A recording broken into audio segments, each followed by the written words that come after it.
Well, it's one of the largest release of child soldiers. UNICEF and its partners have secured the release of 3,000 children from the South Sudan Democratic Army Cobra faction.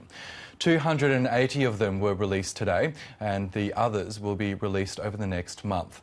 Joining me now is John Budd from UNICEF in South Sudan. Mr. Budd, thank you for your time tonight.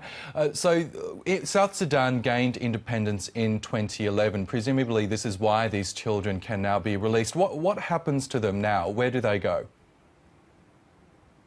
Firstly, they're in a little part of South Sudan where they're in a barracks. And at the barracks, they're currently, as we speak, they are disarming them, they're giving them civilian clothes, and then they'll walk across a small amount of parade ground to the UNICEF Interim Care Centre. Once they get to the Interim Care Centre, UNICEF will provide them with civilian clothes, we will feed them, and then we'll give them a medical evaluation and provide them with other supports that they need.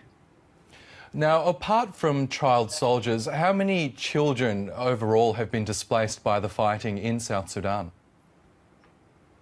Approximately 250,000. There's 1 million people who are displaced at the moment, and around about 250,000 of them are children. And what you find here in South Sudan, in total, we have just over 12,000 children who are fighting with the various armed groups and armies.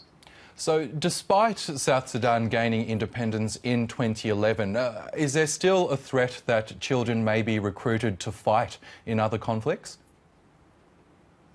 Well, the independence issue is separate because, as you know, there was a conflict between various parties of the SPLA, the government. So we did have, at the end of 2013, a very violent eruption of almost a civil war, but certainly a conflict.